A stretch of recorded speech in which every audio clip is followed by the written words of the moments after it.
जय हिंद साथियों, Rouse academy के ऑफिशियल यूट्यूब चैनल पे आप सभी का एक बार फिर से स्वागत है। मैं जय ओझा लेकर के आया हूं एक और शानदार करंट अफेयर जहां हम बात करेंगे एग्जाम ओरिएंटेड न्यूज की। तो चलिए देखते हैं आज में क्या क्या ऐसी खबरें हैं जो एग्जाम्स में आने वाली हो सकती हैं। लेकिन सबसे पहले देखेंगे हमारा आज का विचार क्या कहता है। सीख वही सफलता दिलाती है जो अनुभव से मिलती है। बिल्कुल बच्चों, अनुभव दुनिया की सबसे बड़ी दौलत है और अनुभव अक्सर गलतियों से ही आता है। तो अगर आप विद्यार्थी जीवन में हैं तो अगर कोई गलती हो जाती है तो उस विद्यार्थी जीवन में अपनी गलतियों को नजरअंदाज ना करें, उन गलतियों से सीखने की कोशिश करें, क्योंकि अनुभव आपको गलतियों से ही मिलती है ताकि वो गलतियां आप दोबारा ना करें और लगातार मेहनत करते चले आए और एक ना एक दिन सफलता, एक ना एक दिन सिलेक्शन आपको जरूर मिलेगी। चलिए देखते हैं आज का आपका पहला टॉपिक क्या है बच्चों। After 12 years FIFA trophy returns to India. अभी देखिए, 12 वर्षों बाद फीफा ट्रॉफी भारत लौटी।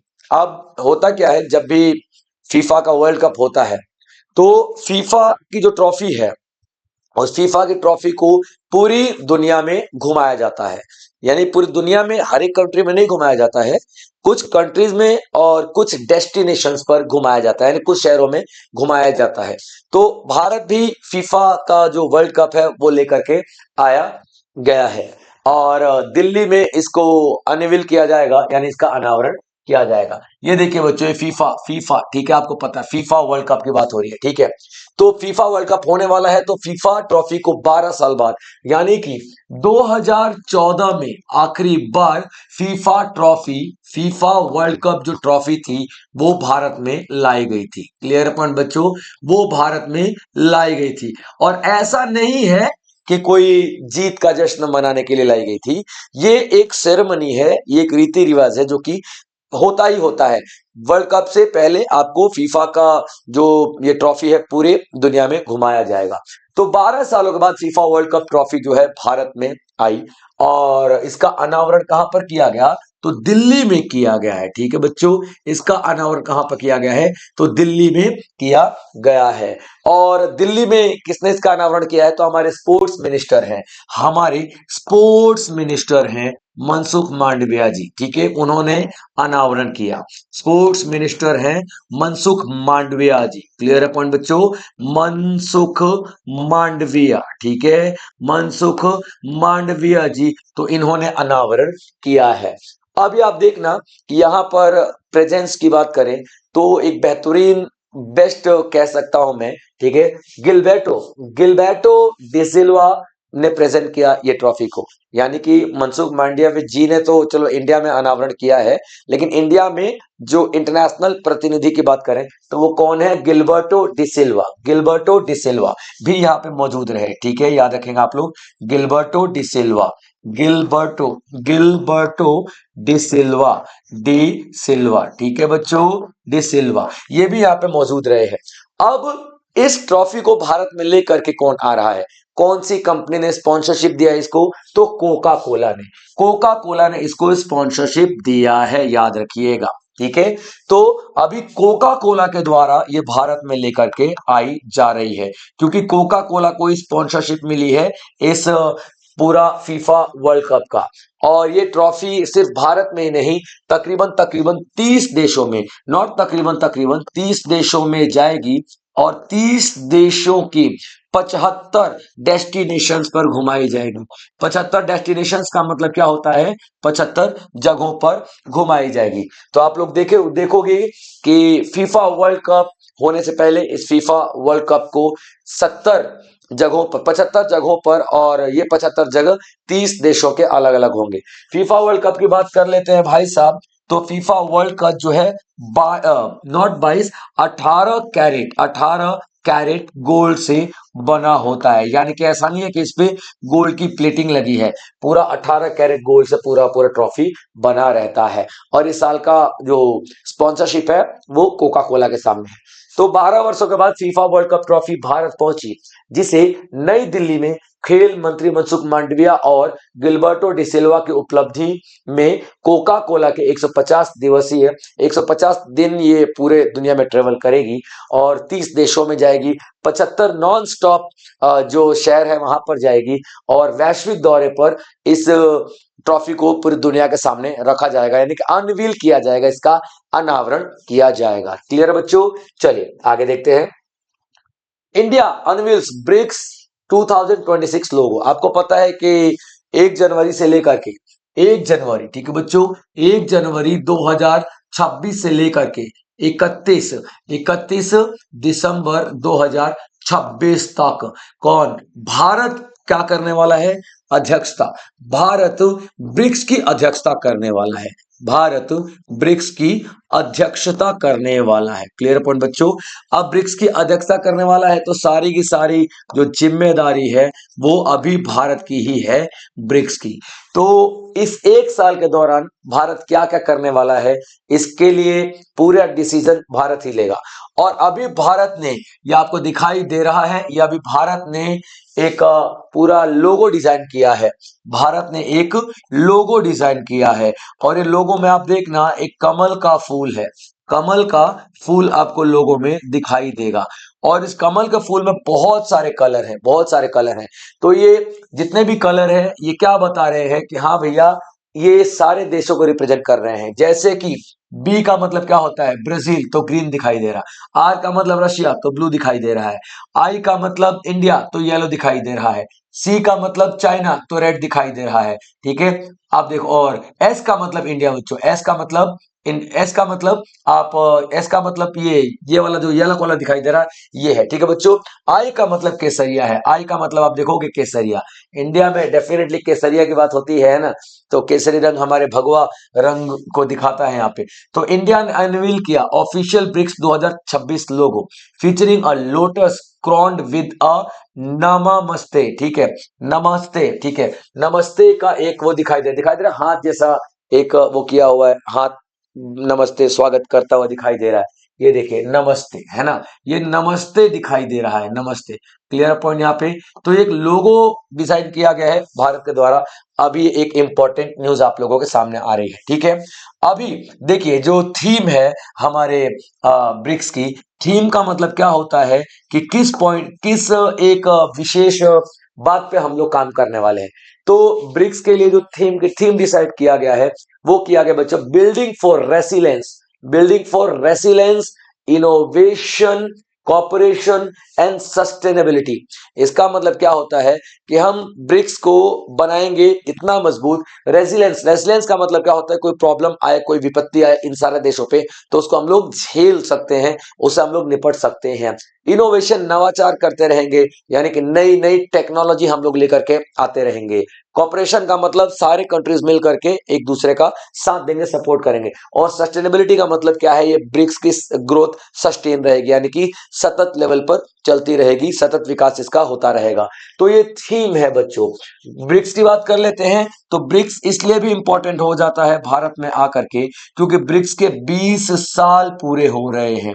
ब्रिक्स का जो पहली मीटिंग हुई थी भाई साहब तो 2026 में हुई थी। क्लियर है बच्चों? और उसी के 20 साल पूरे हो रहे हैं। तो आप यहाँ पे देखोगे कि ये जो 20 साल का सेलिब्रेशन भी कह सकते हो, ये जो लोगो यहाँ पे आपको दिखाई दे रहा है। ठीक है बच्चों, चलिए आगे देख लेते हैं क्या है। तो भारत ने विविधता में एकता और समावेशी सहयोग को दर्शाने वाला ब्रिक्स 2026 का लोगो जारी किया है, दिखाई दे रहा है, जो building for resilience, innovation, cooperation and sustainability theme के अनुरूप है। ठीक है बच्चों, चलिए आगे बढ़ते हैं। अगला जो न्यूज आती है, आरबीआई ने नोटिफाई किया है foreign exchange management guarantee regulation. अभी देखिए FEMA, foreign exchange management act जो आया था 1999 में, उसी में चेंज किया गया है। ठीक है, क्या है ये? फॉरेन फॉरेन ठीक है, foreign exchange management act, exchange management act, management act. ये एक एक्ट आया था जो कि फॉरेन एक्सचेंज को मैनेज करने के लिए आया था 1999 में। इसी में आप लोग देखोगे कि एक कुछ चेंजेस किए गए हैं, कुछ प्रावधान लाए गए हैं। अब ये क्या है देखिए, और ये आरबीआई ही चेंज करता है। तो आरबीआई ने यहाँ पर क्या किया है, आरबीआई ने यहाँ पर क्या किया है देखिए, आरबीआई ने फेमा गारंटी विनियम 2026 जारी किया है, यानी कि फेमा गारंटी रेगुलेशन 2026। आरबीआई ने क्या जारी किया है, फेमा, क्या जारी किया है, गारंटी फेमा गारंटी रेगुलेशन। ठीक है बच्चों, फेमा गारंटी रेगुलेशन, रेगुलेशन 2026। अब इसका क्या मतलब है भाई साहब, अब इसका मतलब ये है कि अब कोई भी गारंटी लेगा किसी भी कंपनी की, तो उसकी खबर आरबीआई को देनी पड़ेगी। ध्यान से समझिए, पहले तो मैं आपको एक और बता दूं, एक एग्जांपल समझता है, आपको क्लियर हो जाएगा। अभी देखिए, जैसे मान लीजिए कि यूके में कोई हमारी भारतीय कंपनी, यूके में कोई हमारी भारतीय कंपनी जॉब कर रही है, मतलब जैसे मान लो टाटा है ना, टाटा का टाटा का एक ब्रांच यूके में काम कर रहा है, यूके में काम कर रहा है। क्लियर बच्चे यहाँ पे। अब यूके में इस टाटा के इस ब्रांच को जरूरत पड़ी पैसों की, तो वो यूके से लोन ले लेगा, है ना। लेकिन यूके के बैंक इस टाटा के इस ब्रांच को, टाटा के इस ब्रांच को लोन देने से पहले गारंटी मांगेंगी। तो टाटा क्या बोलेगा, भाई एसबीआई है मेरा गारंटर, है ना, एसबीआई मेरी तरफ से गारंटी लेने को तैयार है। एसबीआई भी लेटर दे देगा कि हाँ भैया मैं इसकी गारंटी ले रहा हूं। अगर आपको टाटा पैसे नहीं चुकाएगा तो एसबीआई चुकाएगा, इसी यही होता है गारंटी। ये पहले हो जाता था।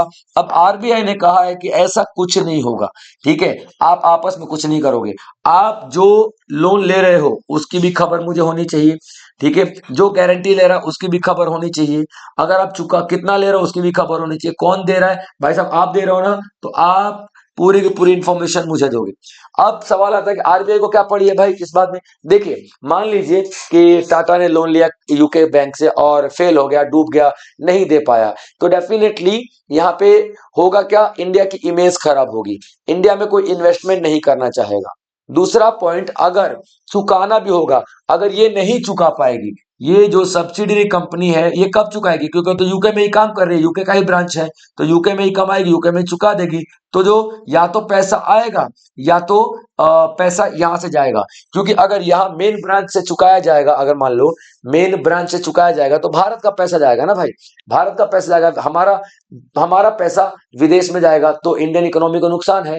इसलिए आरबीआई ने बोला कि नहीं भाई, ठीक है, अब मैं फेमा गारंटी रेगुलेशन 2026 लेकर आ रहा हूं, और इस रेगुलेशन के तहत भाई जो कुछ भी आप लोग करोगे, जो कुछ भी आप लोग करोगे, उन सबकी एक एक डिटेल मुझे आप लोग दोगे, एक एक इवन सिंगल डिटेल तक आप लोग मुझे प्रोवाइड करोगे, ये आरबीआई ने कहा है। अब इसको ध्यान से पढ़ते हैं, ठीक है। आरबीआई ने इशू किया फेमा गारंटी रेगुलेशन अधिनियम, guarantee regulation 2026, standardising cross border guarantee, कि भैया जो क्रॉस बॉर्डर गारंटी है ना, यानी विदेशों में जाकर के कोई भी कंपनी, चाहे एसबीआई जैसे टाटा गारंटी ले रही थी, कोई भी गारंटी ले रही है, ठीक है, कवरिंग इशुएंस, इशुएंस का मतलब क्या होता है, फर्स्ट टाइम में कोई लोन ले रहा है, मॉडिफिकेशन, या फिर जो लोन ले रहा है उसमें चेंजेस कर रहा है, जैसे मान लो कि 20 लाख लिया और अब बोला है कि 6 साल में चुकाऊंगा, और बोल रहा है नहीं यार मैं 6 नहीं 8 साल में चुकाऊंगा, यानी कुछ टर्म्स एंड कंडीशन में चेंज किया, चाहे उस टर्म्स एंड कंडीशन मॉडिफिकेशन करो, इनकोवेशन करो, इनकोवेशन का मतलब पूरा लेन देन निपटा दो, कुछ भी करो, है ना। ये सब अब कंपलसरी हो गया, मैंडेटरी हो गया है रिपोर्ट करना। किसको रिपोर्ट करना भैया, तो जितना भी आप लोग डॉक्यूमेंट वगैरह साइन कर रहे हो, ये सब कुछ आपको रिपोर्ट करना है आरबीआई को। Clear point. Superseding old circular, पुराना जो तरीका था उसको हटा करके फेमा को डायरेक्शंस दिए हैं आरबीआई। क्लियर बच्चे यहां तक। तो इंपॉर्टेंट न्यूज ये है कि आरबीआई ने फेमा गारंटी विनियम 2026 जारी किए, जिसका उद्देश्य सीमा पार गारंटियों का माननीकरण करना है, कि भाई सीमा पार अगर कोई गारंटी ले रहा है तो उसका एक स्टैंडर्ड होना चाहिए, जिसमें जारी करना, संशोधन, परिवर्तन, अनिवार्य रिपोर्टिंग शामिल है, पुराने परिपत्रों को प्रतिस्थापित करना तथा फेमा निर्देशों का संशोधन करना शामिल किया गया है। आगे देखते हैं, Indus food 2026 9th addition India expo centre greater Noida में। अब ये होता क्या है देखिए, अब ये होता क्या है, इंदस, इंदस यानी कि इंडिया के हम बात कर रहे हैं, Indus food expo. Food expo का मतलब ये है कि भारत के खानों का एक प्रदर्शन किया जाता है, एक्सपो लगाया जाता है। एक्सपो का मतलब क्या होता है, एग्जीबिशन, ठीक है, एग्जीबिशन किया जाता है भारत के खानों का।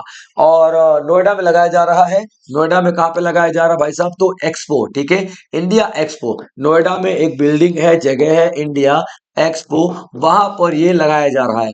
इसका उद्घाटन कौन करेगा, फूड मिनिस्टर कौन है हमारे, food minister, food and food processing minister कौन है हमारे, मैं फूड मिनिस्टर लिख देता हूं, कौन है, तो चिराग पासवान, ठीक है, कौन है यहाँ पे, तो चिराग पासवान, ठीक है बच्चों, चिराग पासवान है। और ये चिराग पासवान सर अभी क्या कर रहे हैं, तो ये चिराग पासवान सर ने ही इनॉग्रेट किया है, इसको शुरू किया है। अब इसका मतलब क्या है, इसका मतलब ये है कि अलग अलग स्टॉल्स लगाए जाएंगे भारत के। एक स्टॉल पे अचार बिक रहा है, एक स्टॉल पे कोई और फूड बिक रहा है, एक स्टॉल पे नमकीन बिक रही है, और पूरी दुनिया से इन्वेस्टर्स आएंगे। जो भी खाना पसंद आएगा, जैसे मान लो कि एक निहारी ब्रांड है और निहारी ब्रांड का अचार बहुत पसंद आ रहा है दुनिया में, तो निहारी ब्रांड को ग्लोबल लेवल पे कोई ना कोई इन्वेस्टर पसंद करके, जैसे मान लो रशिया से एक इन्वेस्टर आया, उसे निहारी अचार बहुत पसंद आया, तो निहारी अचार पे वो करोड़ों रुपए लगाएगा ताकि निहारी अचार का प्रोडक्शन हो और पूरी दुनिया में बिके। तो ये फूड एक्सपो किया गया है हमारे भारत के द्वारा। तो नाइन्थ एडिशन, और कौन सा है ये, नाइन्थ एडिशन हो रहा है ये, ठीक है। तो ninth edition of Indus food 2026 was held at India expo centre greater Noida UP, organized by TPCI, ठीक है, organized by TPCI and inaugurated by Union Minister Chirag Paswan with APEDA participation। और यहाँ पे आप देखोगे एपेडा, यहाँ पे आप देखोगे एपेडा ने भी पार्टिसिपेट किया है, एपेडा के हेल्प से। एपेडा का मतलब क्या होता है, डेफिनेटली जब भी हम लोग एग्रीकल्चरल और फूड एक्सपोर्ट की बात करते हैं तो एपेडा का नाम सबसे पहले आएगा ही आएगा, क्योंकि एपेडा क्या है भाई साहब, ठीक है, एग्रीकल्चर, एपेडा क्या है, एग्रीकल्चर, ठीक है, agriculture food, agricultural food, agriculture process food, agricultural processed food, ठीक है बच्चों, processed food export authority of India, export authority, authority of India, ठीक है बच्चों, अथॉरिटी ऑफ इंडिया। क्लियर बच्चों यहाँ पे, चलिए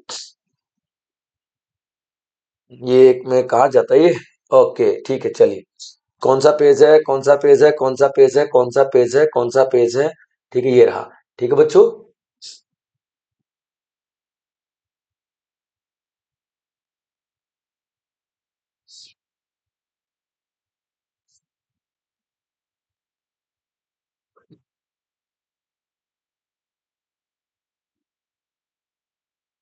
ओके ठीक है बच्चों, चलिए तो आप देखोगे, ठीक है, कि ये एपेडा क्या है, ये एपेडा क्या है भाई साहब, अरे कहाँ गया ये,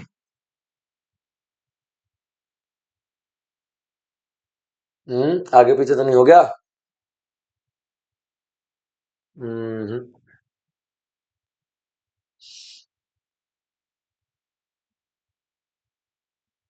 मेरे ख्याल से पेज मेरे से डिलीट हो गया क्या यार, कोई बात नहीं, कोई बात नहीं, चलो यार ठीक है, वैसे भी जितना बता चुका था उसके बाद आगे बढ़ते हैं, ठीक है, चलो। चीन ने, चीन ने यहाँ पे आप देखो, ठीक है, China rejects India claim over सक्षम वैली, ठीक है बच्चों याद रखना, सक्षम वैली से, ये सक्षम नहीं है बच्चों, ये सक्षम है, क्लियर पॉइंट, ये सक्षम वैली है। तो आप देखना कि चाइना ने यहाँ पे क्या किया है, चाइना ने रिजेक्ट कर दिया है। और चाइना ने क्या रिजेक्ट किया है, चाइना ने क्या रिजेक्ट किया है, कि भाई जो सक्षम वैली है ना, याद रखना, ठीक है, जो सक्षम वैली है वो चाइना का है, ना कि भारत का है। और भारत ने क्लेम किया है कि ये भारत का है।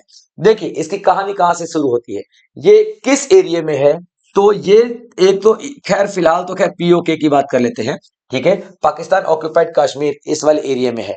लेकिन ये एक ऐसा एरिया है जो तीनों देश से सटता है, तीनों देश से चिपकता है। आप देखना कि इंडिया से टच होता है सियाचिन वाले एरिया में, भारत से टच होता है, भारत से टच होता है सियाचिन वाले एरिया में, ठीक है, आप देखना। और उसके बाद आप पाकिस्तान से टच होता है, पाकिस्तान से टच होता है पीओके वाले एरिया में। उसके बाद आप यहाँ पे देखोगे कि ये अब पाकिस्तान हो गया, चाइना से टच होता है जिनजियांग, जिनजियांग वाले एरिया में, ठीक है, चाइना से टच होता है जिनजियांग, जिनजियांग वाले एरिया में, जिनजियांग वाले एरिया में। अब देखिए कहानी कहां से शुरू होती है।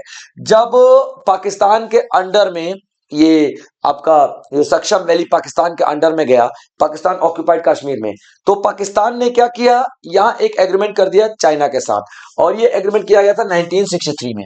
1963 में एक एग्रीमेंट किया गया, क्लियर बच्चे, यहाँ पे एक एग्रीमेंट किया गया, और पाकिस्तान और चाइना दोनों के बीच में किया गया, ठीक है बच्चों, पाकिस्तान और चाइना दोनों के बीच में एक एग्रीमेंट किया गया।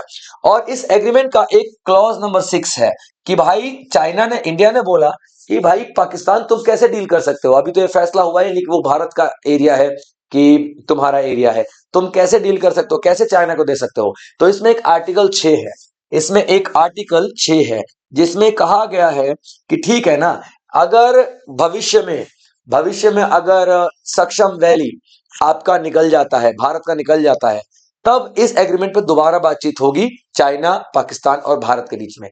तो अभी तो भाई अभी चाइना के अंडर में तो भारत बोल रहा है कि भैया फैसला तो हुआ ही नहीं है, तो फैसला नहीं हुआ तभी सक्षम वैली मेरा ही होगा ना, सीधी सी बात है, सक्षम वैली मेरा ही होगा भैया।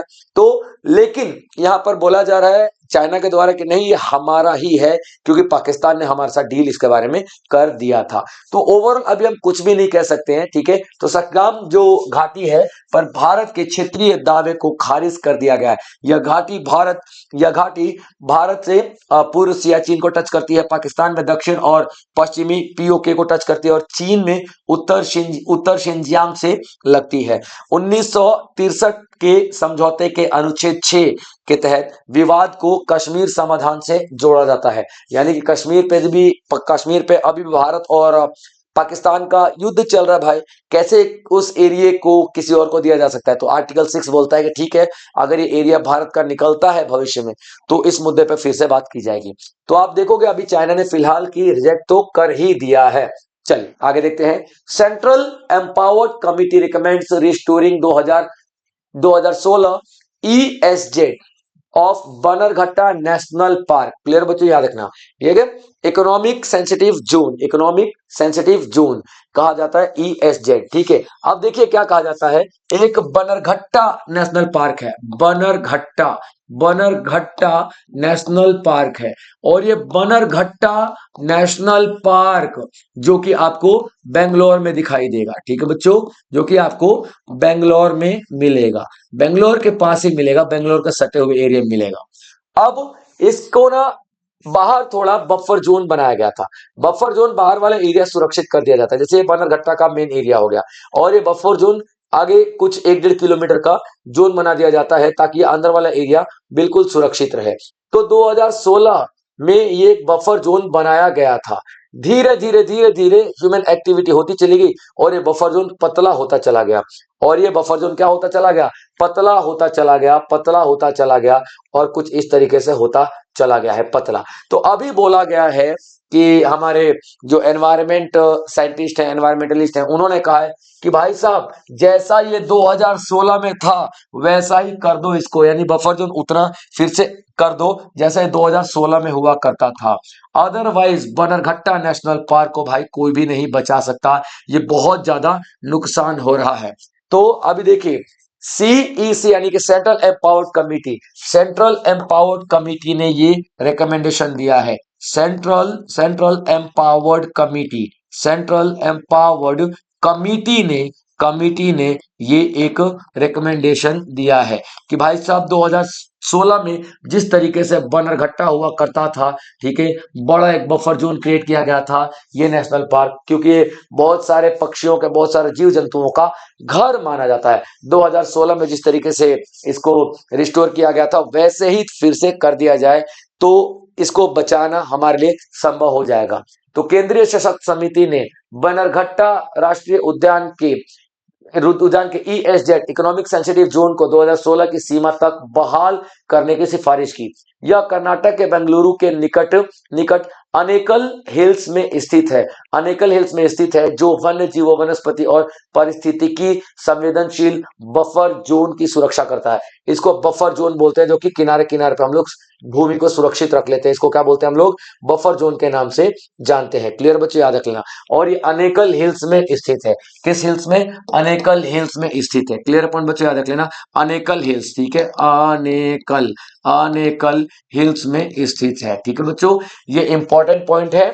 कौन से वन कौन से हम लोग नेशनल पार्क की बात कर रहे हैं? तो बनरघट्टा की बात कर रहे हैं। चलिए, मेटा अपॉइंट्स, मेटा ने अपॉइंट किया है। किसको अपॉइंट किया है? यहाँ पे आप देखेंगे, ठीक है। मेटा ने अपॉइंट किया है Dina Powell McCormick as president and vice president.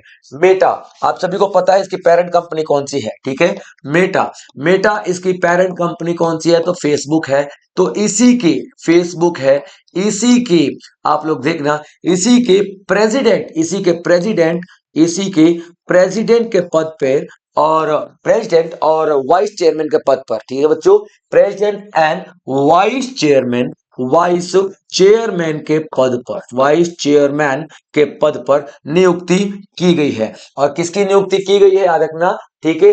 Dina Powell McCormicks, Dina Powell McCormicks. Clear point? Dina Powell, Dina Dina Powell McCormicks, ठीक है बच्चों, मैककॉर्मिक, ठीक है, मिक।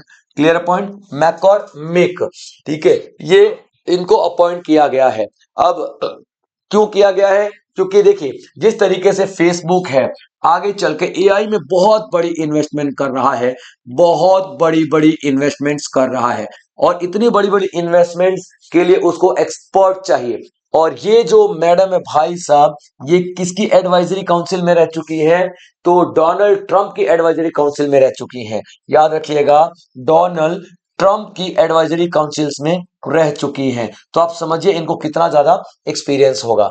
तो अभी मेटा ने पूर्व ट्रंप सलाहकार डीना पॉवेल, ठीक है, मैककॉर्मिक को एआई निवेशों का मार्गदर्शन करने, एआई जो अभी फेसबुक है आर्टिफिशियल इंटेलिजेंस में जितना निवेश कर रहा है, उसको देखने के लिए, वैश्विक रणनीति को आगे बढ़ाने के लिए, इंटरनेशनल लेवल पे किस तरीके से मेटा को आगे बढ़ाया जाएगा, आगे बढ़ाने के लिए, तथा सरकार और निवेशकों के साथ संबंधों को सुदृढ़ करने के लिए अध्यक्ष एवं उपाध्यक्ष नियुक्त किया गया है। क्लियर पॉइंट यहाँ पे, यानी कि प्रेसिडेंट और वाइस चेयरमैन के रूप में इनको नियुक्त किया गया है। ठीक है बच्चों, वाइस चेयरमैन के रूप में इनको नियुक्त किया गया है। Clear point. चलिए आगे बढ़ते हैं। अगला जो न्यूज आता है, India post launches speed post 24 and 48। देखिए, ज्योतिरादित्य सिंधिया आपको पता है भैया, टेलीकॉम मिनिस्टर है हमारे। तो इन्होंने अभी मध्य प्रदेश के लिए एक इम्पोर्टेंट यहाँ पे इवेंट को ऑर्गेनाइज किया, अंजाम दिया, आप कह सकते हो। इन्होंने India post 24 and India post 20 and India post 48 को अनावरण किया है, यानी कि स्टार्ट किया है। अब ये पोस्ट 24 का मतलब क्या होता है? डिलीवरी। ठीक है बच्चों, डिलीवरी विद इन 24 आवर्स, एक दिन में डिलीवरी, और डिलीवरी बिटवीन 48 आवर्स, 48 आवर्स, इसका मतलब 2 दिन में डिलीवरी कर दिया जाएगा। ठीक है, ये इंडिया पोस्ट को लॉन्च करने वाले ज्योतिरादित्य सिंधिया है। ज्योतिरादित्य, ठीक है बच्चों, दित्य सिंधिया है। ठीक है बच्चों, याद रखना, ज्योतिरादित्य सिंधिया, इन्होंने ही लॉन्च किया है। अभी देखिए, केंद्रीय मंत्री ज्योतिरादित्य एम सिंधिया ने मध्य प्रदेश के शिवपुर जिले में, कहां पे? मध्य प्रदेश के शिवपुर जिले में, मध्य प्रदेश एमपी के कौन सा? शिवपुर जिले में। कौन सा जिला है भाई साहब? शिवपुर जिला है। और शिवपुर जिला में एक जगह है जिसको हम लोग क्या बोलते हैं? पिछौर। क्या बोलते हैं हम लोग शिवपुर में? पिछौर। ठीक है बच्चों, पिछौर, पिछौर में क्या बना है भाई साहब? इंडिया पोस्ट की स्पीड पोस्ट 24 और स्पीड पोस्ट 48 सेवाओं का शुभारंभ किया, जो सुनिश्चित 24 घंटे और 48 घंटे की डिलीवरी प्रदान करेगा। इतनी देर में तो डेफिनेटली डिलीवरी हो ही जाएगी, ये सुनिश्चित करता है। तो आप लोग याद रखना, केंद्रीय मंत्री ज्योतिरादित्य एम सिंधिया ने मध्य प्रदेश के शिवपुर जिले के पिचौर में इंडिया पोस्ट की स्पीड पोस्ट 24 और स्पीड पोस्ट 48 सेवाओं का शुभारंभ किया, जो सुनिश्चित 24 घंटे और 48 घंटे की डिलीवरी प्रदान करेगी। चलिए बच्चे आगे देखते हैं। आगे जो भी मैंने अभी आपको टॉपिक करा है उन सभी से रिलेटेड आपके सामने एमसीक्यूज है और आपको कमेंट बॉक्स में इनका आंसर करने हैं। अब पहला क्वेश्चन है वही है जो आखिरी मैंने आपको बताया, स्पीड पोस्ट 24 और स्पीड पोस्ट 48 सेवाओं का शुभारंभ किसने किया। दूसरा, जनवरी 2026 में मेटा के अध्यक्ष एवं उपाध्यक्ष के रूप में किसे नियुक्त किया गया है। उसके बाद आप देखोगे केंद्रीय सशक्त समिति ने बनरघट्टा राष्ट्रीय उद्यान के ईएसजेड को उसकी मूल 2016 सीमा तक बहाल करने की सिफारिश किसे की, किसे बोला है। तो आपको इसका आंसर देना है, भारत शक्सगाम घाटी पर किस समझौते के तहत दावा करता है। ये सारे के सारे एमसीक्यूज आप लोगों के सामने है बच्चों, और आप लोग डिटेल में इसका आंसर करेंगे।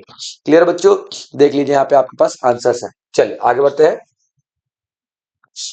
बस आज का सेशन इतना ही था बच्चों, अगले सेशन में फिर से मैं ऐसे ही बहुत सारे टॉपिक लेकर के आपके लिए आऊंगा और एमसीक्यूज भी हम लोग देखेंगे ताकि आपको समझ में आए किस तरीके से आपको सवाल पूछे जा सकते हैं। मिलेंगे अगले सेशन में, तब तक आप लोग अपना ध्यान रखेंगे बच्चों। जय हिंद।